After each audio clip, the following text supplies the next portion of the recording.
നല്ല കടുപ്പത്തിലൊരു ചായ. അതിന് ശബ്ദത്തിൽ എന്തിനാ ഇത്ര കടുപ്പം? കുറച്ച് സംസാരം, കൂടുതൽ പ്രവൃത്തി. പോയി ചായ എടുക്ക്.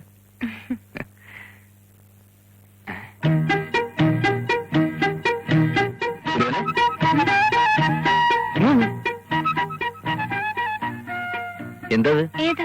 നീ ഇട്ടിരിക്കുന്നത് ബ്ലൗസ്. അല്ല, അതിന്റെ പുറകിൽ എന്താ ജനല്? ഇതാ ഇപ്പോഴത്തെ ഫാഷൻ. അപ്പുറത്തെ രാധ ഇട്ടിരിക്കുന്ന കണ്ടില്ലേ?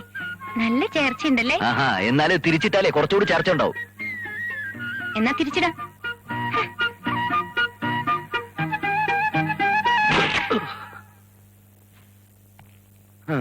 Good evening sir. Good evening. Beautiful. ഒരു വടക്കൻ വീരഗാഥയിലെ ആർട്ട് ഡയറക്ഷൻ പോലെ മനോഹരം. ഇവിടെ വല്ല ചൂടാ, നമുക്ക് പുറത്തുനിന്ന് സംസാരിക്കാം. ഒരു കുഴപ്പമില്ല സർ, ഞാൻ ഇതുവരെ AC റൂമിൽ ഇരിക്കുകയായിരുന്നു. ഇനി അല്പം ചൂടായിക്കോട്ടെ. വെറുതെ കയറിയതാണോ? അയ്യയ്യേ, വെറുതെ വലിച്ചു കയറി വന്ന ആളുകളെ ഡിസ്റ്റർബ് ചെയ്യുന്ന സ്വഭാവം ചാണ്ടിക്കുഞ്ഞിനില്ല സർ. ഞാൻ സാറിനെ കാണാൻ തന്നെ വന്നത്. ഇയാൾ പോകുന്നില്ലല്ലോ. സുലോചന ബ്ലൗസ് തിരിച്ചിട്ടുണ്ട്, ഇറങ്ങി വരുവോ? ചായയും കൂൾ ഡ്രിങ്ക്സ് ഒന്നും വേണ്ട.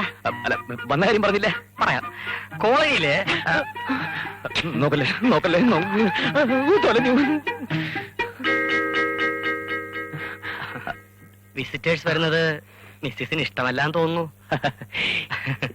മിക്ക കുടുംബങ്ങളിലും കലഹത്തിനൊരു കാരണമില്ലാത്ത കുഴപ്പമേ ഉള്ളൂ. ഇവിടെ ഞാനൊരു കാരണമാകാൻ ആഗ്രഹിക്കുന്നില്ല. കാര്യം പറഞ്ഞിട്ട് പെട്ടെന്ന് പോയിക്കൊള്ളാം. ഈ കോളനിയിൽ ന്യൂ ഇയർ ആഘോഷങ്ങളോടനുബന്ധിച്ച് SSLCക്ക് ഏറ്റവും കൂടുതൽ മാർക്ക് വാങ്ങിയ കുട്ടിക്ക് ഒരു പാരിതോഷം കൊടുക്കുന്നുണ്ട്. ശാന്തിനഗർ കോളനിയിലെ ഒരേ ഒരു കോളേജ് അധ്യാപകൻ എന്ന നിലയ്ക്ക് ആ കർമ്മം സാറ് നിർവഹിക്കണം. അതിന് വേറെ ആരെങ്കിലും വിളിക്കുന്നല്ലേ നല്ലത്? ചീഫ് ഗസ്റ്റ് ഫിലിം സ്റ്റാറാ. അപ്പുറത്തെ രാജീവ് സാറാണ് എന്റെ ഏർപ്പാട്. ആരായിരിക്കുമെന്ന് അന്നേ അറിയാൻ പറ്റും. നമ്മുടെ MLA ആണ് അധ്യക്ഷൻ. സമ്മാനദാനവും അവരാരെക്കൊണ്ടെങ്കിലും ജയിച്ചാൽ മതി. ചെയ്യാൻ പറഞ്ഞാൽ 2 കൈ നീട്ടി അവർ ചെയ്യും. പക്ഷെ അതല്ലല്ലോ, വിദ്യാഭ്യാസത്തിനുള്ള സമ്മാനം വിദ്യാഭ്യാസമുള്ളവർ കൊടുക്കുന്നതല്ലേ ഭംഗി. സ്റ്റേജിൽ കയറി ആളുകളെ ഫേസ് ചെയ്യാന്നൊക്കെ പറഞ്ഞാൽ നിർബന്ധിക്കരുത്, എനിക്ക് ബുദ്ധിമുട്ടാ. ഓക്കെ, മറ്റൊരാളെ നോക്കി വെച്ചിട്ടുണ്ട്. പക്ഷേ സാറിനോട് ഒന്ന് ചോദിച്ചിട്ട് ഫിക്സ് ചെയ്യാമെന്ന് കരുതി. ആരാ? ഞാൻ തന്നെ.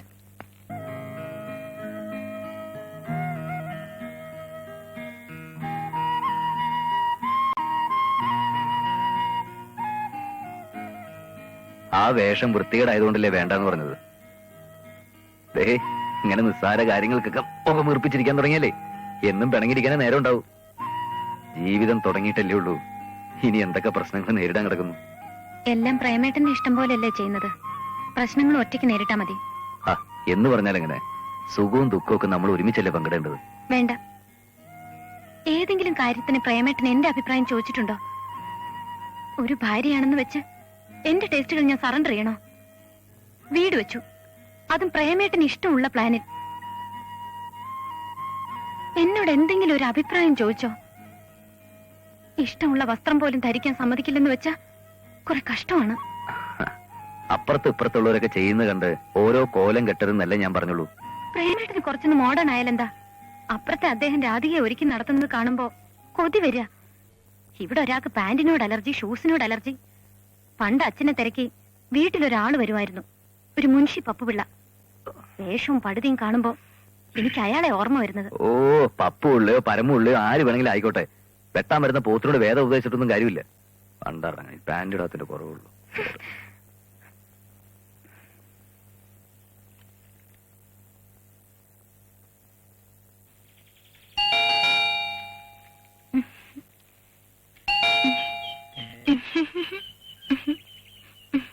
വേണ്ട രത്ന, വേണ്ട. വരുന്നുണ്ട്, നേരെ നില്ല്. എന്താ? മാഡം ഒരു സർവന്റിന്റെ കാര്യം പറഞ്ഞിരുന്നല്ലോ, ഇപ്പോഴാണ് ഒത്തു കിട്ടിയത്. വൈകിട്ട് 5 മണി വരെ. Okay, salary 200 rupees. എന്താ പേര്? ശാരദ. ബയോഡാറ്റ വലിയ കുഴപ്പമൊന്നുമില്ല. ഇവളുടെ ഭർത്താവ് വേറൊരുത്തിയുടെ കൂടെ പോയി, ഇവളും വിട്ടുകൊടുത്തില്ല. ആളിങ്ങനെ ഇരിക്കെങ്കിലും ഭയങ്കര വാശിക്കാരിയാ. ഇവള് മറ്റോളുടെ ഭർത്താവിനെ സംഘടിപ്പിച്ചുകൊണ്ട് പോന്നു. ഒരു മ്യൂച്വൽ ട്രാൻസ്ഫറിങ്. ഭയങ്കര നല്ലപോലെ വായിക്കും. ആഴ്ചയിൽ 4 ദിവസം തറ തുടയ്ക്കാം. സാധനങ്ങൾ മേടിക്കാൻ കടയിൽ പോണെന്ന് പറയരുത്.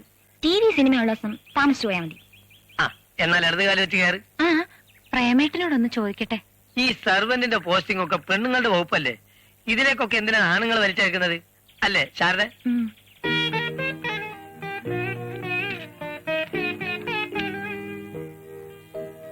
കൊറേ സ്ഥലങ്ങൾ കറങ്ങിയിട്ടുണ്ടല്ലോ. വിവാഹം കഴിഞ്ഞ 1 വർഷം ഹണിമൂൺ ട്രിപ്പ് തന്നെ ആയിരുന്നു. കൊടൈക്കനാൽ, കന്യാകുമാരി, തേക്കടി, കുറ്റാലം, ഊട്ടി എവിടേക്കാണെന്ന് എനിക്കിപ്പോ നല്ല ഓർമ്മയില്ല. അത്രയ്ക്ക് ചുറ്റി. സുലോചന എവിടൊക്കെ പോയി? ഈ പറഞ്ഞ സ്ഥലത്തൊക്കെ ഞങ്ങളും പോയി. പ്രേമേട്ടന് ലീവില്ലാത്തത് കൊണ്ട് അധിക ദിവസം തങ്ങിയില്ലെന്നേ ഉള്ളൂ. ആ. ഇതാരാ? അനിയത്തിയ? അല്ല, ഞാനാ. കല്യാണത്തിന് മുമ്പുള്ള ഫോട്ടോയാ. വിശ്വസിക്കാൻ ഒക്കുന്നില്ല. എന്തൊരു മാറ്റം. അദ്ദേഹം ഒരാളെ ഇങ്ങനെ ആക്കി തീർത്തത്. മുടി ബോബ് ചെയ്യാനും പുരിയം പ്ലക്കാനും ഒക്കെ പറഞ്ഞപ്പോ ആദ്യമൊക്കെ എനിക്ക് ഭയങ്കര നാണമായിരുന്നു. ഭർത്താവിന്റെ ഇഷ്ടമല്ലേ നമ്മുടെ ഇഷ്ടം. അതുകൊണ്ട് ഞാനങ്ങ് വഴങ്ങിക്കൊടുത്തു. എന്റെ എല്ലാ കാര്യത്തിലും രാജേട്ടന് വലിയ ശ്രദ്ധയാ. പുറത്തു പോകുമ്പോ ഏത് ഡ്രസ് ഇടണമെന്ന് രാജേട്ടനാ സജസ്റ്റ് ചെയ്യുന്നത്. അങ്ങനെയുള്ള ഭർത്താവിനെ കിട്ടുന്നത് ഒരു ഭാഗ്യമാ. ദേവിയോട് എനിക്കൊരു പ്രാർത്ഥനയുള്ളൂ, രാജേട്ടന്റെ കാലിൽ ഒരു മുള്ള പോലും കൊള്ളിക്കില്ലേന്ന്. ആ വന്നു. ഇതാ മനസ്സിൽ ഓർത്താ മതി, അപ്പൊ കൺമുൻപിലുണ്ടാവും. ഞാൻ ഇറങ്ങട്ടെ? ഇരിക്കുന്നേ. ഞാൻ ഒറ്റയ്ക്കിരുന്ന് ബോറടിക്കുകയല്ലായിരുന്നെന്ന് അറിയുന്നത് അദ്ദേഹത്തിന് സന്തോഷാ. വന്നിട്ട് അധികം നേരമായി. കുറച്ചു നേരമായി. സുലുവിന് ചായ കൊടുത്തില്ലേ മോളെ? അത് പിന്നെ ഞാൻ കൊടുക്കാതിരിക്കോ? മോള് മറക്കില്ലെന്ന് എനിക്കറിയാം. എന്നാലും ചോദിക്കേണ്ട എന്റെ മര്യാദയല്ലേ. സുലു ഇരിക്കെ. ഒരു മിനിറ്റ് മോളിക്ക് വന്നേ. ഇപ്പൊ വരാം. ആ ദാ ശമ്പളം. ഇപ്രാവശ്യം കമ്മീഷൻ കൂടുതലുണ്ട്. പിന്നെ ഫ്രണ്ട്സിനൊക്കെ സോഫ്റ്റ് ഡ്രിങ്ക്സ് വാങ്ങിച്ചു കൊടുത്ത വകയിൽ ഒരു 150 രൂപ ചെലവായിട്ടുണ്ട്. പിന്നെ ഞാൻ പറഞ്ഞില്ലേ നമ്മുടെ സോമശേഖരൻ പിള്ള, പുള്ളിക്ക് ഒരു 300 രൂപ കടം കൊടുത്തു. പിന്നെ ഒരു 200 രൂപ വണ്ടി സർവീസിന്, അത് റീഫണ്ടബിളാ. ഇങ്ങനെ എല്ലാം കൂടെ 350, 250, 650 രൂപ. ബാക്കി എത്രയുണ്ട് നോക്കി. എല്ലാ മാസം എന്തിനാ രാജേട്ടാ ശമ്പളം കൊണ്ടു തന്നിട്ട് എന്നോട് ഇങ്ങനെ കണക്ക് പറയുന്നത്? മോളോടല്ലാതെ ഞാൻ പിന്നെ ആരോടെ ഈ കണക്കൊക്കെ പറയുന്നത്? സുലോചന.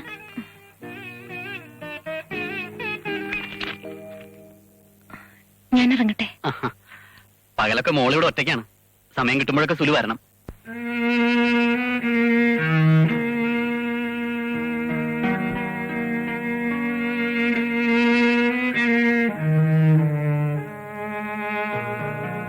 സുലോചനെ, നീ ഇവിടെ നിൽക്കാന്നോ? ചിത്രഗീതം തുടങ്ങാറായി. ആ ടി വി ഒന്ന് ഓൺ ചെയ്തേ. അമ്മ സുധയോട് പറ. അതിന് അവൻ ഇവിടെ ഇരിക്കുന്നോ? കറക്കം കഴിഞ്ഞ് വരാനുള്ള നേരം ആവുന്നതല്ലേ ഉള്ളൂ.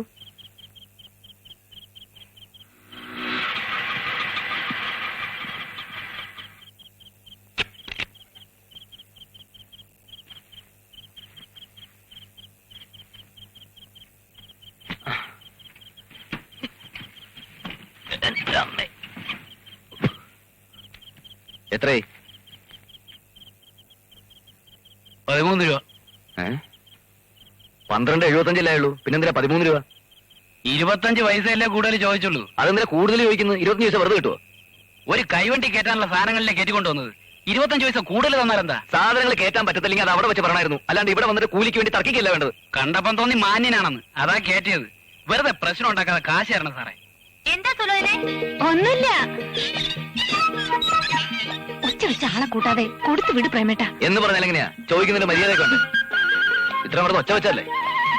12.75 രൂപ കൃത്യമായിട്ടുണ്ട്. പോ.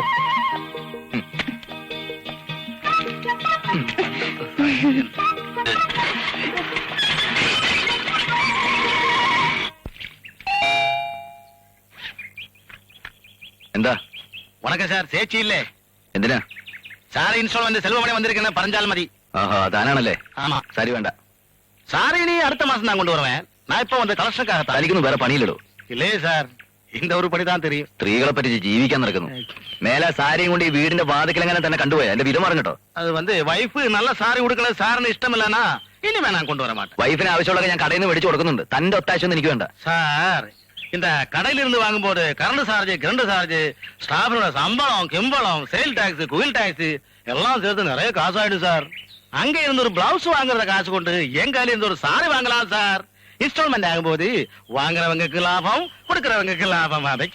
നഷ്ടം. എല്ലാ മാസവും തന്റെ മോന്ത കാണണ്ടോ. കടയിൽ നിന്നാകുമ്പോ അത് വേണ്ടല്ലോ.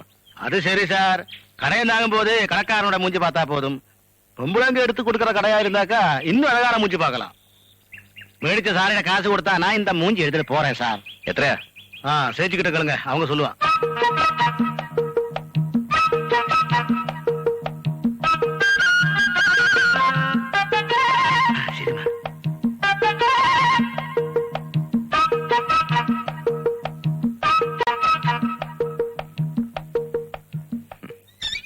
അവള് തന്നോളാന്ന് പറഞ്ഞില്ലേ? ഓടോ എന്താ ചെലവം രാവിലെ പ്രശ്നം? ഒന്നുമില്ല സാർ, ചിന്ന ഒരു മൂഞ്ചി പ്രശ്നം. ഏൻ മൂഞ്ചി? ആ താൻ ഇത്തവണ കൊടുത്ത സാരി ഉഗ്രൻ. ഓഹോ. ആ സ്റ്റഫിലെ ഡിഫറെന്റ് കളേഴ്സ് ഉണ്ടെങ്കിൽ കൊണ്ട് കൊടുക്കണം. Okay sir. മോളവിടെ ഉണ്ട്, ചെന്ന് പൈസ വാങ്ങിച്ചോ. சரி சார், பாருங்க எந்த மாதிரி ഓടോ, ഓടോ. மூஞ்சிய பாரு. ஐயா. എന്തായിരുന്നു ഇന്നലെ രാത്രി ആ ഓട്ടോക്കാരനുമായിട്ട് ഒരു ഈശാപോശ? അത് സാറിന് എല്ലാവരും കൊടുക്കാറുള്ള കാരണം തന്നെ. ഞാൻ കേട്ടു.